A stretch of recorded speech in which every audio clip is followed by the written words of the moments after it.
1번 문제, 키 스트레칭 문제입니다. 이 키 스트레칭은 그 용어에서 나타나는 것과 동일하게 키를 늘리는 거예요. 키를 늘리는데 어떤 걸 이용해서 늘리느냐? 해시 함수를 통해서 늘리는 겁니다. 그래서 키워드로 해시 함수가 들어가야 되는 거고요. 그 해시 함수를 한 번만 돌리는 게 아니에요. 한 번만 돌리게 되면 이게 그 한 번만 돌린 해시 값과 그 평문값, 원문값이 있잖아요. 이거를 수기로 작성해 놓은 테이블인 레인보우 테이블이라는 게 있어요.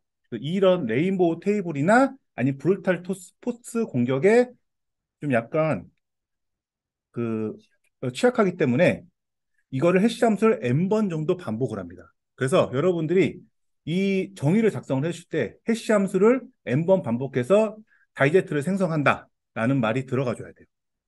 네, 그렇게 들어가 줘야 되고 구성 요소, 구성도에서는 제가 좀 전에 말씀드렸던 것처럼 해시 함수가 들어가야 되고 이거에 대한 결과값이 여러 번 반복된다라는 게 표시가 돼 있어야 돼요. 표시가 돼 있어야 되고 이거에 해당하는 첫 번째 입력값은 메시지는 평문값 그리고 이 평문값에다가 솔트값이라고 하면 임의의 값이 있고 그리고 페퍼값이라고 하는 고정값이 있습니다. 여기는 메시지는 처음에 뭐 그냥 플러스 연산으로 해서 그냥 평문 더하기 솔트 더하기 페퍼 이렇게 하나의 문자열로 만들어서 해시 함수로 넣어가지고 돌린다고 생각하시면 될 것 같아요. 그래서 입력값으로 평문값, 솔트값, 페퍼값 그리고 실제 키 스트레칭은 이렇게 해시 함수 알고리즘을 통해서 여러 번 돌린다라고 알아두시면 될 것 같습니다. 그래서 여기에서는 좀 약간 작성을 해주셔야 될 게 해시 함수를 통해서 n번 반복을 하는 거기 때문에 우리가 키워드를 작성해줘야 되는 게 해시 함수 알고리즘이 있어요. 여러 가지 해시 함수 알고리즘 있잖아요. MD5나 샤나 CRC32 여러 가지가 있습니다.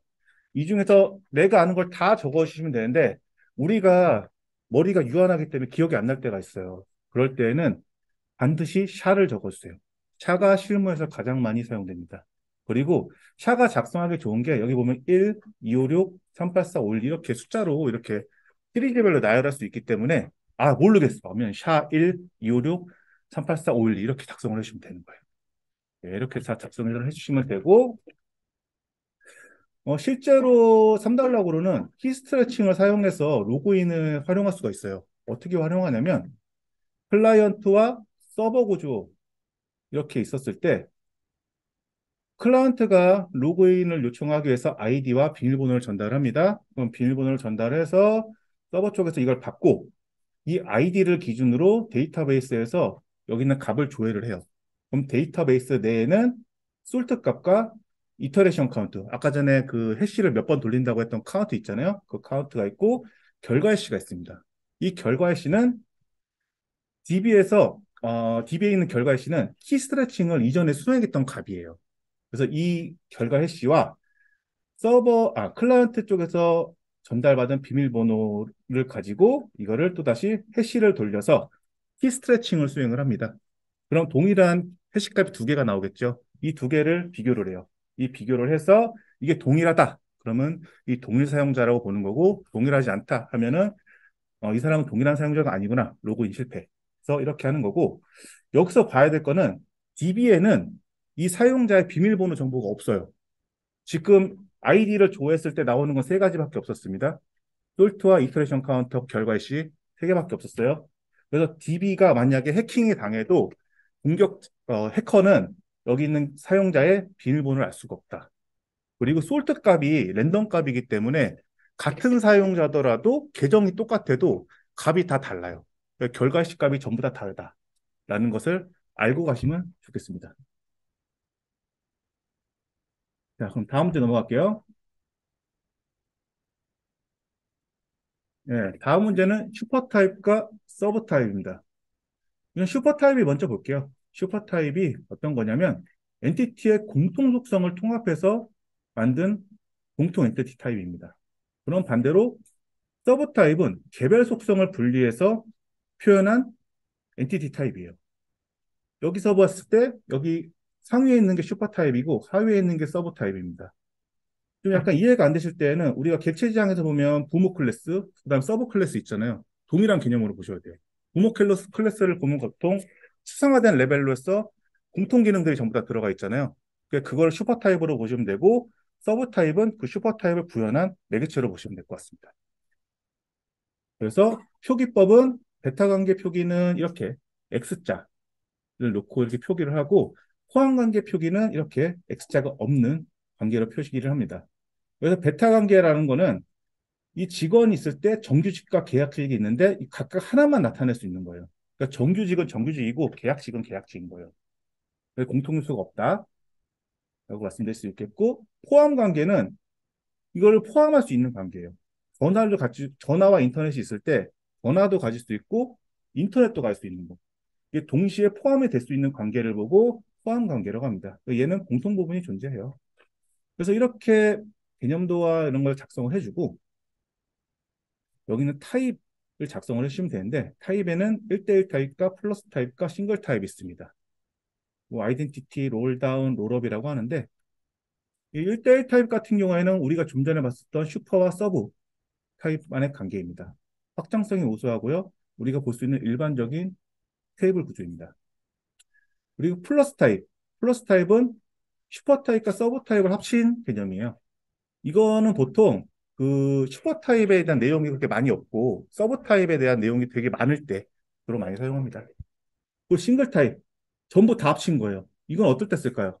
보통 속도를 위해서 사용합니다. 하지만 우리가 항상 강조하는 무결성, 얘는 굉장히 취약하겠죠.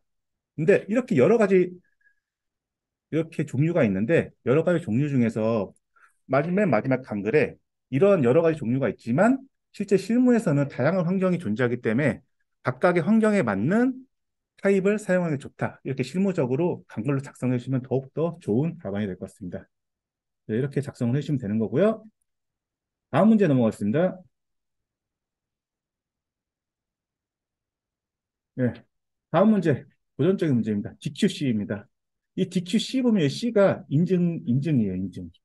퀄리티에 대한 인증, 데이터 퀄리티에 대한 인증. 그러면 종결어가 인증이나 제도로 끝나야 돼요. 다른 걸로 끝나면 안 돼요.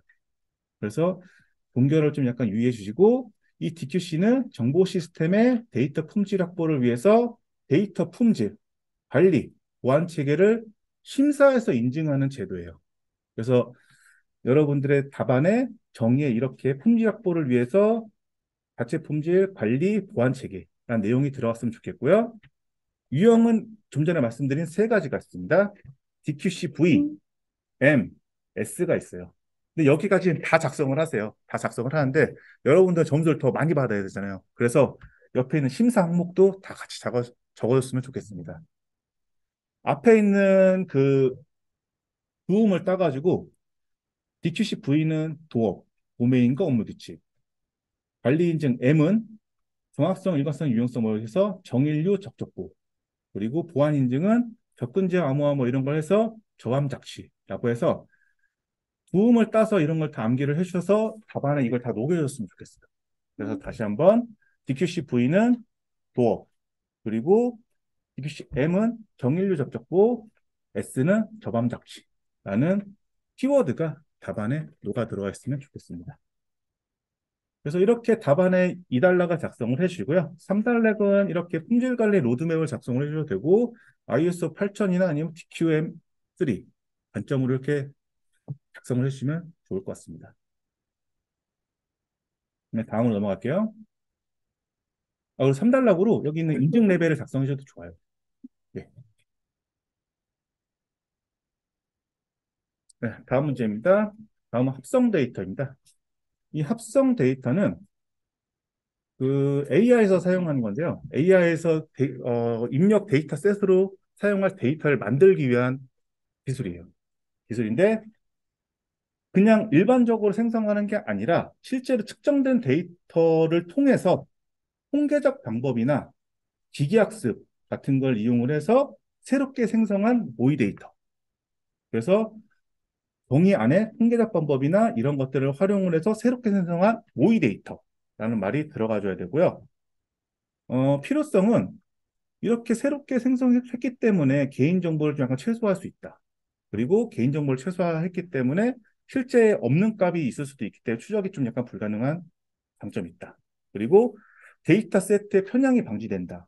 이게 무슨 말이냐면 보통 데이터 셋을 가지고 라벨링이라는 걸 해요. 라벨링이라는 걸 할 때 보통 사람이 직접 하는데 이 사람이 하게 되면 굉장히 자기가 갖고 있는 신념들이 있잖아요. 나는 이걸 펜이라고 했는데 이 사람은 이거 펜이라고 안 말해. 이거는 펜이 아니라 연필이야. 뭐 이렇게.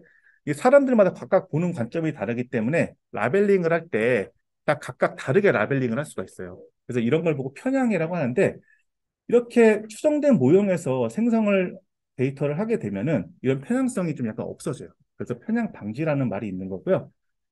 그리고 자동으로 데이터를 생성을 했기 때문에 데이터 공급의 한계를 해결한다. 사람이 생성하는 게 아닌 이런 모델을 통해 생성을 하니까.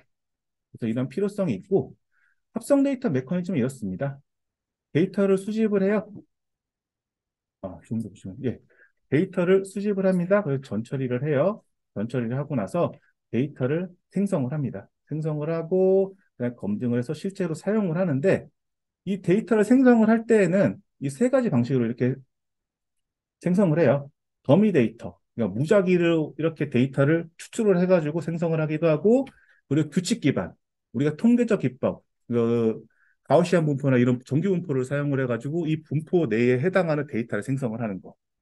그리고 AI 기반 생성, 머신러닝이나 그다음에 딥러닝 같은 거를 모델을 사용해서 데이터를 생성을 해내는 그런 생성 방법들이 있고요. 유형으로는 우리가 다 알다시피 완전, 부분, 복합이 있습니다.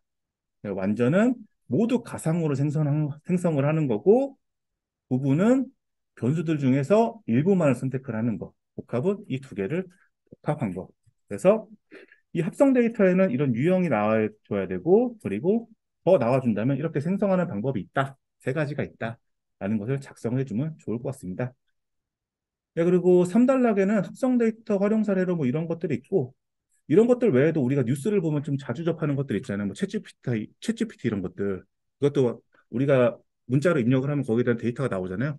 이런 방식으로 좀 약간 응용이 가능할 것 같다. 그래서 좀 약간 자유스럽게 이렇게 자기의 의견을 제시를 해주는 것도 좋은 답안이 될 것 같습니다. 예, 다음 넘어가겠습니다.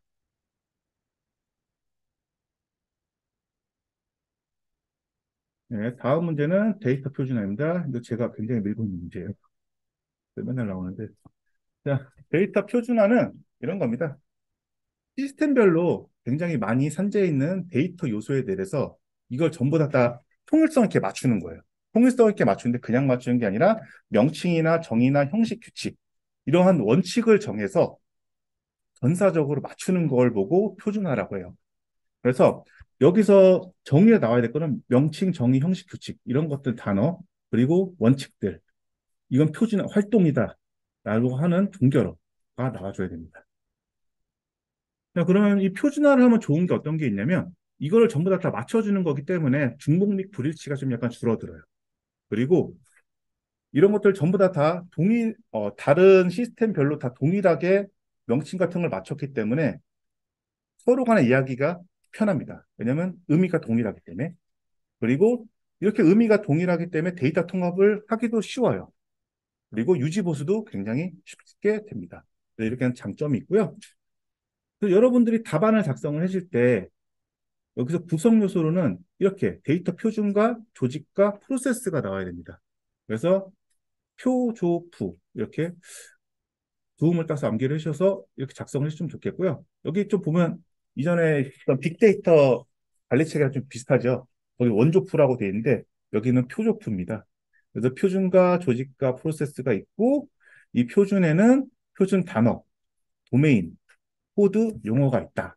여기는 단어는 말에 대한 최소 단위, 그리고 도메인은 이 단어를 이 단어에 대한 길이와 그리고 캐릭터냐 넘버냐 하는 그러한 형태를 지정해 주는 걸 표준 도메인이라고 하고요. 코드는 일반적인 코드라고 보시면 될 것 같습니다. 그래서 단어와 도메인과 코드를 합쳐서 표준 용어가 나오고요. 그래서 표준에는 이런 것들이 있고 조직에는 뭐 일반적인 조직들이 있다고 보시면 될 것 같고 표준화에 대한 프로세스로는 실제로 표준화를 처음부터 적용하는 것과 이 표준화를 계속 적용하면서 운영하는 그러한 프로세스가 있는데 그 중에서 가장 중요한 건 표준화 원칙이다. 왜 표준화 원칙이 중요하냐면 이 표준화라는 게 좀 약간 기준이 없어요. 내가 하면은 맞는 거.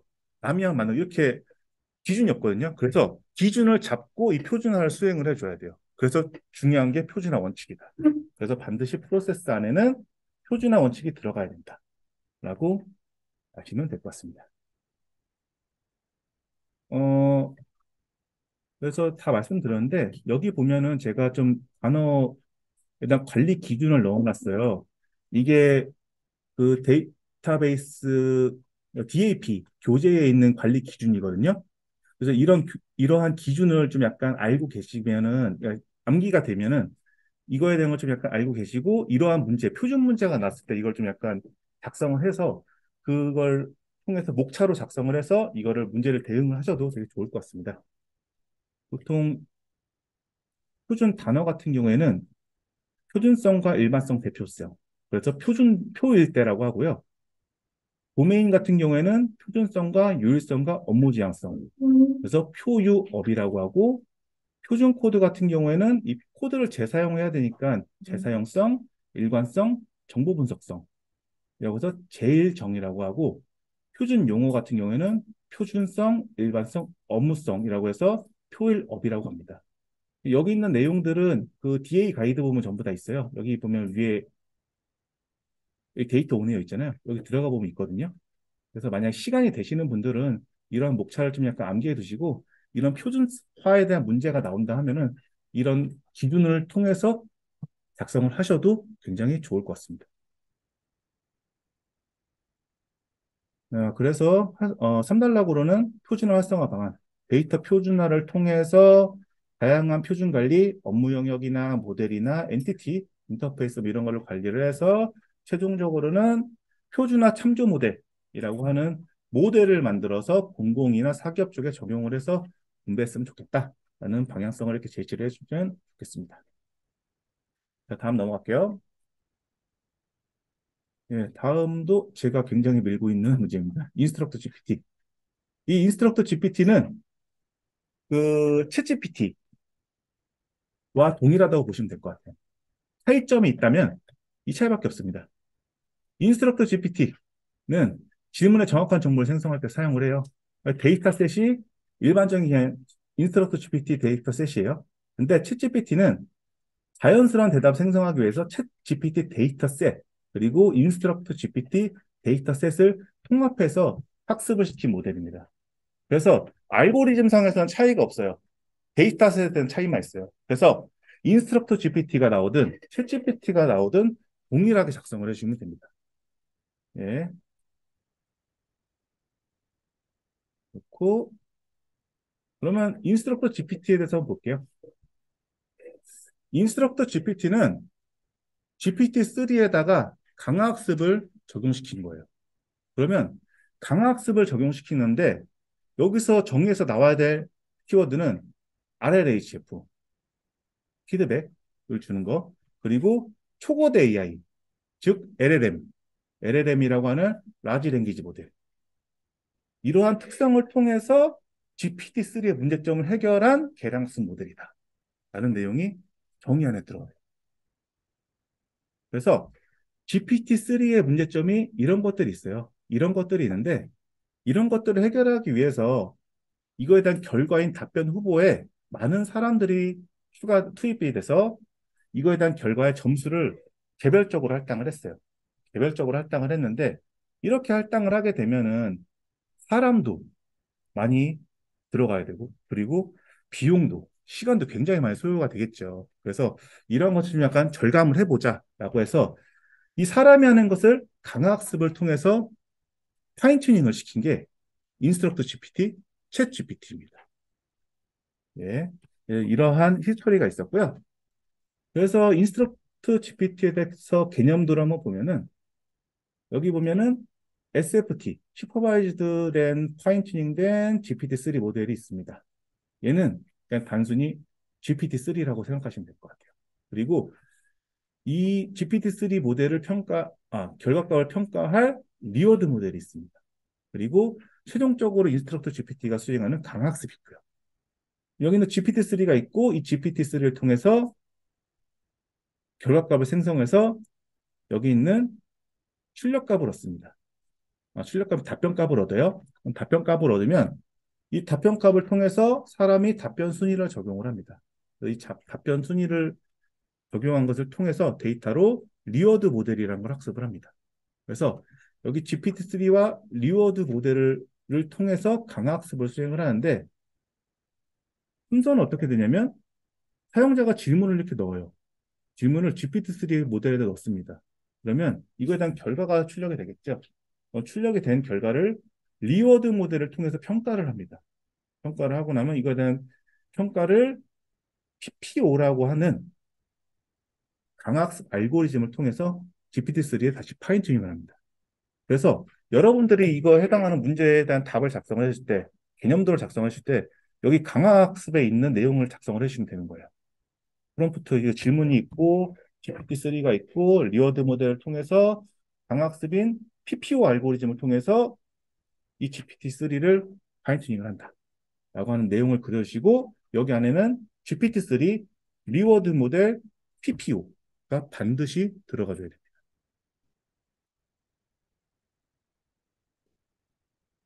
네, 그렇게 들어가시면 될 것 같고요. 밑에 있는 내용들은 제가 좀 전에 말씀드렸던 내용들과 동일한 내용들입니다. 그래서 한 번씩 보시면 될 것 같고, 리워드 모델, PPO, GPT-3 파인튜닝을 반드시 키워드로 작성을 해주시면 좋겠습니다.